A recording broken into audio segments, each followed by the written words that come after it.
What's up, y'all? I know it's been like almost 2 months. What can I say? Life happens, but combination of being busy with work shit and honestly just wanting to take a little bit of a break, but I'm back, so look forward to that, I guess. Next video is gonna be a more like in-depth one, but I decided for a good like return to the flow, something easier to start out with. I'm gonna do like a small collection update of some new stuff I've gotten recently. So yeah, but first before I get into that, what we're listening to, Azagal. What's this translate to? It's called the Ninth Circles of Hell. The name is in Finnish, but I can't pronounce that because I'm a typical American who can only speak one language apparently. But yeah, it comes in this cool box set, which is pretty sweet. So it has that record, Omega, Triumphant, and Nemesis. So has those 4 albums included. So this was pretty cheap too. So yep, one of the better bands from the Finnish scene. I don't see them get mentioned as often as like you'd be Hexen, Horner, or Sargeist, but they're definitely as like as far as the quality goes, they're definitely up there with the bigger bands, but I still think they deserve more mention. So yep, there we go. Azagal. This is called Black Terror Metal Volume 1. This is pretty cheap, so yeah, if you want some of this stuff, this is a good thing to buy. I don't know if they did Volume 2, but I'm assuming they did, but that'd be kind of weird just to have one volume, but yep. So that's Azagal, so that'll be today's soundtrack. Alrighty, so I got 6 records just pulled out randomly. So 3 black metal, well technically 2.5, but I'll explain that in a second. 2 death metal and 1 heavy metal. So yeah, let's get into one of these ones first. So this is why I said a half. It's kind of like half black metal, half thrash. But this is the debut record from one of the best bands in the entirety of the black thrash genre. At least for me, they are. So this is Disaster with a touch of medieval darkness. So Disaster, they have definitely 2 distinct eras because of the vocalist. Like people are either like drawn to the early stuff or the later stuff. I definitely think like the stuff with this vocalist is definitely the best, but my favorite record by them, honestly, is probably Divine Blasphemies, which I don't remember if that had the OG guy or not, but I would say the difference between this era and the later stuff, which, like, they're labeled black thrash, like I said, but for me, their first, like, 2 or 3 records were definitely the most straight-up black metal records, black metal sound. Like, their later stuff, they definitely dialed up the thrash more and kind of dialed back the black metal, which this and, like, the first couple records, they were definitely more just like straight vicious black metal opposed to like super thrashy, but they always had that sound. But I don't know. Considering they were from Germany, they definitely have their own unique sound. And like even their black metal era stuff didn't really sound like anything else. Like it didn't have like the Norwegian sound or like the Finnish or Swedish. But yeah, so they definitely took all the like early releases from the Teutonic 3, like the Endless Pain, Infernal Overkill, and Obsessed by Cruelty, and the Sign of Evil. Basically, ratchet that up to fucking 20, and basically that's what you get for the early stuff. So they definitely were paying homage to those older Teutonic bands. But this came out a lot later. This is like mid 90s, I think 95. I want to say this came out, but don't quote me on that. So yeah. Anyway, there's the front. I love their logo. They have one of like my favorite band logos. Anyway, there's the front of that one. Then you got the back, guys in the band. I believe Infernal is the only original member left, so he's their guitarist. He is the only guy that's been in the band the entire time. Cool lyrics. And this also has a like bonus, I think it's like a bonus EP, so the side A and B is the actual album, then side C and D is like a bonus, I think, EP, so yeah, it's pretty cool. And then, let me show you the insert. Very typical late, mid-90s, a bunch of collages of band photos. Cool information about the record. Awesome collage of all the guys back in the day recording this record. Like I said, double OP, both of them black, so not going to bother pulling out their albums because the labels are pretty boring looking too, so I'm not going to waste time showing that. Yeah, that's it. So man, if you like black thrash, you don't know Disaster, you're definitely missing out. hard to pick a favorite band from that genre. It's either these guys or the Japanese Sabbath. I go back and forth, but lately I've tended to listen to these guys more often than I do that Sabbath. But both those bands are 1A and 1B as far as the black and thrash genre for me goes. But yep. And there you go, Disaster, Touch of Medieval Darkness. Like I say, if you want them at their most black metal, this in the second record in the EP is definitely where it's at. So there you go, Disaster, A Touch of Medieval Darkness, killer record. But they don't have a bad record, honestly. But that one's definitely one of my favorites. Let's do this one next. So this is definitely one of my favorites of this year. But I've honestly been kind of bad at keeping up with new releases. But as far as 2024 stuff, this is definitely my favorite album of the year so far, or at least one of them. Going to Sweden. So this is Cave In with the Formulous Fires, yeah. So this came out a couple months ago, I think. I was definitely super anticipating this because their previous album, The Great Below, was my number 2 for 2022. If it wasn't for Voivod, it would have been number 1. But yeah, so I was definitely stoked for this, but kind of like worried if they were to be able to if they were gonna be able to like live up to the very high expectations. They almost did it, but this is kind of a different beast entirely than that record. That last record was super like traditional heavy metal influence. This one, not really at all. They just went straight for a more like straightforward approach. And their first album's kind of almost like slightly Viking-ish sounding. So there were 3 albums that all sound pretty different, but this one I would say has the most death metal influence too, which also it has a guest solo from Sebastian from Necrophobic also, which is pretty rad. So that's definitely the favorite song on this one. Travis of the Net of I won't call no. Actually, my favorite song is probably The Ancient Gods or The Perpetual Darkness, but every song on here rules though. The only thing that's kind of odd is they're signed to Metal Blade, so that's not exactly a label I think of when it comes to black metal, but oh, well, it's interesting that they had this band, but anyway. So there you go. There's the front. Another awesome painting. From the back, again, Metal Blade. Here's the lyrics. And then this cool, like pre-rough draft alternate cover art, I guess. That would have been a cool t-shirt. There were a few different variants of this record. There was a black variant, but I decided to get the more awesome looking kind of like blue and black merge one, I guess. Yep. There you go. So yeah, man, if you like just fast, no bullshit, just straight up, kind of melodic, kind of death metal-y sounding black metal, check this out. So I would say Necrophobic is like death metal with black metal influences. I would say this is like black metal with death metal influences, if that makes any sense. So yeah. The only thing I would say, like, the only part of the, like, heavy metal influence that's left on this record is, like, the guitar solos. They were super ripping and awesome. So yeah, definitely killer, almost like Iron Maiden and Merciful Fate style guitar solos. But yeah, besides that, the riffs aren't really heavy metal anymore, but oh well. So there you go. Cave In, The Formulous Fires. Check it out, great shit. He's staying in Sweden with some more black metal. This band, I've honestly never been a huge fan of them, which is kind of odd considering as far as the bands from Sweden that play the super fast, like blasty black metal. They're probably the second most popular behind Marduk, so you know where I'm going with this. So this is Dark Funeral with Visicum Satanas. My favorite record by them, which I know Secret of the Black Arts gets the most love, which I definitely can see why, but I still think this one's better. Though I do like Secrets and their self-titled EP and the Teach Children to Worship Satan EP. Besides that, whatever, their 2000 stuff is basically mostly kind of boring, just generic, but yeah.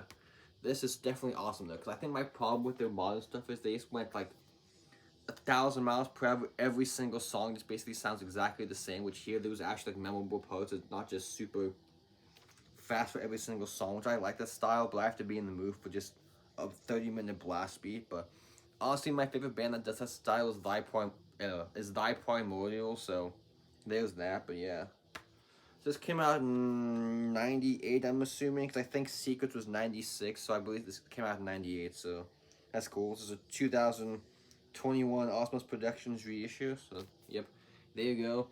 I know there's always a joke that it's like, oh, if Dark Funeral has a blue album cover, it's good, and if it's red, it sucks. So, kind of fitting because my two favorites have blue album covers, so I guess it's kind of right. But yeah, anyway, this is the front.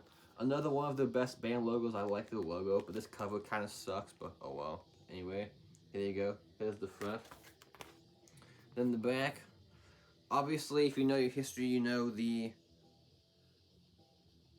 I believe it's this singer. That's the original vocalist for Hypocrisy, which is pretty cool. And they had Black Moon from Necrophobic on guitars for, I think he played on Secrets of the Black Arts. Don't quote me, but I know it was one of the earlier albums he played on before he killed himself. Comes with a kind of nice poster, but it's square, so no point hanging that, because getting a frame for a square poster is kind of a pain in the ass, but oh well. And let me show you the color. Kind of weird, looks like baby blue, which is not very fitting for like a super evil black metal album, but it kind of does match the logo though. If it was a little bit darker, it would have made sense, but I know on camera it looks like it's just one blue, but it's mostly like white with blue merge type thing, so yeah, there's that. Let me show you the gatefold better. I didn't show you that very good. Cool picture of them playing live back in the day, so that's sweet. So yeah, man, like I said, after this, Dark Funeral's kind of whatever for me, but don't ignore their first 4 releases being the first 2 full lengths and the first 2 EPs. They were definitely awesome. Once upon a time, they were definitely a great band that just became kind of generic, but oh well, that happens to a lot of bands. So yeah, there you go. Dark Funeral, Vibricus Satanus. I'm sure I butchered that, but whatever. Let's go to Switzerland. So that's definitely not a country you talk about for death metal. Switzerland, like the early '90s, it was like Sweden, Finland, USA, even Brazil. But Swiss death metal wasn't really a thing back then. But this is definitely one of the better albums from 1991. It doesn't get as much attention as like the big boys. So this is Messiah with Choir of Horrors. So their first couple records, they were definitely more like a straight kind of like slightly death metal-y thrash band, which this is definitely, I would say, a lot more closer to death metal than thrash, especially on like Extreme Cold Weather, which that's probably their most famous album, and mainly because of the kind of dumb artwork, which is just a polar bear for some reason. But of the first 3 albums, this is definitely my favorite record by them in general. But yeah, maybe because it's the most death metal album sounding, but there still is some thrash. But yeah, they had their own unique sound. Like no one sounded like this at the time. Maybe because they were from Switzerland and not from like Germany or Brazil or Finland or the UK or USA. So they definitely had their own sound coming from a like more, I guess you could say, isolated place that didn't really have its own death metal scene back in the day. So yeah, favorites on this one, probably Weeping Willow or Northern Command, but this whole album shreds though, so yep. Anyway, there's the front. One of their very few album covers that's actually cool and not kind of stupid, because most of the artwork kind of sucks, but oh well. Again, this is a High Roller Records reissue, so you know that comes with a bunch of stuff, which I will show you in a second. Giant poster, which I'm not going to bother folding that out, that's a pain in the ass so you can get undone, but there's the record. Cool labels though. I like their logo. So yeah, man, if you like kind of thrashy death metal from the early 90s and you don't know Messiah, they're definitely one of the kind of unsung bands in the early death metal scene that doesn't get enough attention. But like I said, probably because they're from Switzerland. I feel like if they were from like the USA or Sweden, they'd get more love, but oh well. They've been getting more love recently, but that's cool to see. So yep, there you go. Messiah, Choir of Horrors.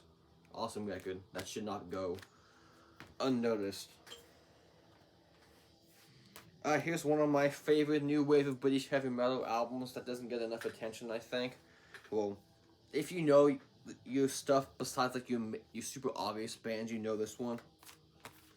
So this is Raven All For One.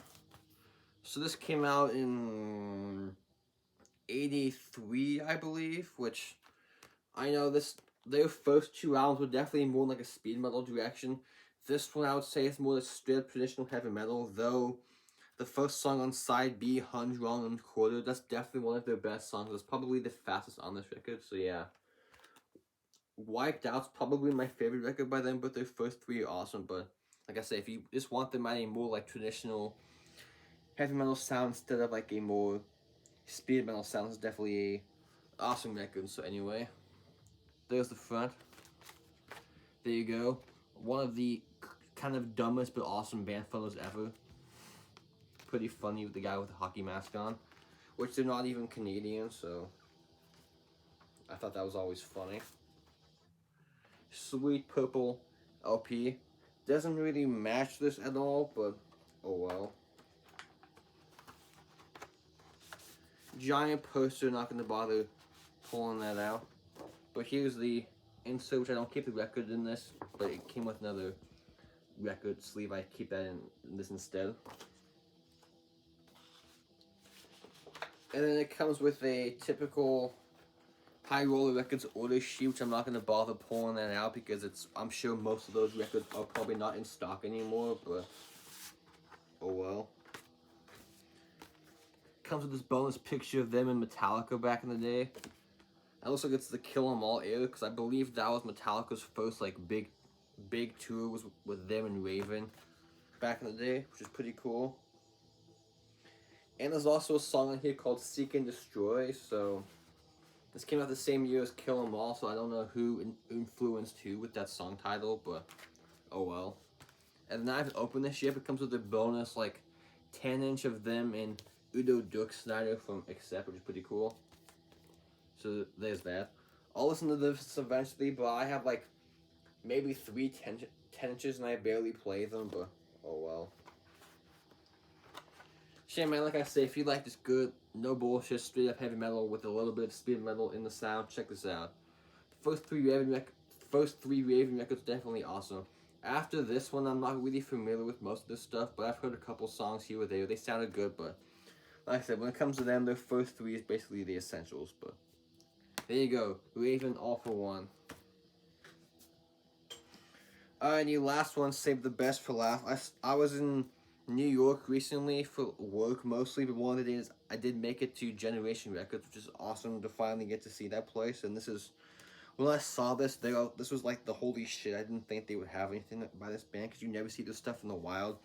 This isn't in the best condition, but it's an OG press from 2002, so it's 22 years old, so I'm not surprised it's kind of beat up, but this is Defleshed with Royal Straight Flesh.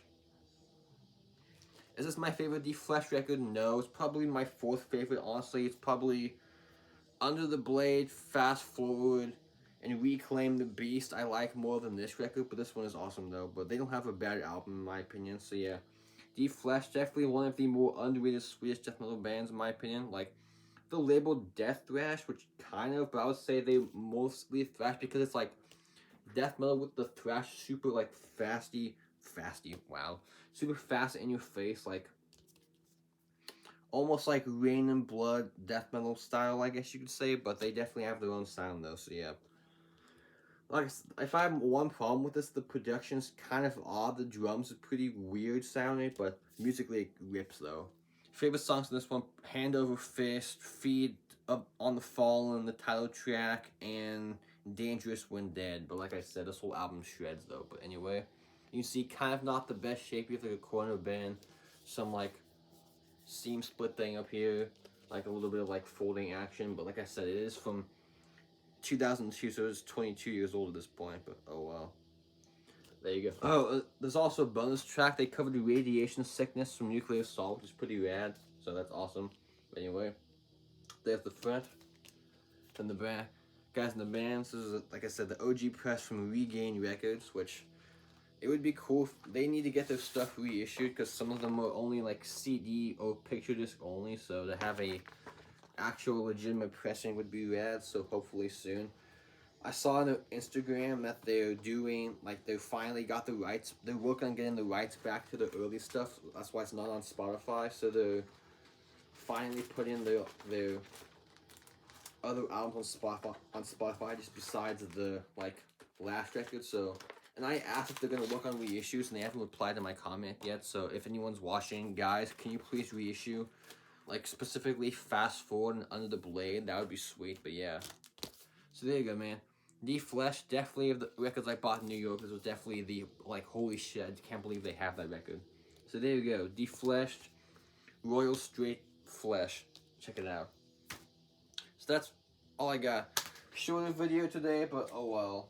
So, my next video is going to be kind of like a more in-depth one, which you'll see what that topic is. I think it's a pretty cool idea, but maybe kind of contrarian at the same time, but you'll see what I mean when we get to that. So thanks for watching. I won't take 2 months before my next video, I promise. It'll be probably in like a week or so, so we'll see about that. But thanks for watching. Peace out. Take care. Goodbye.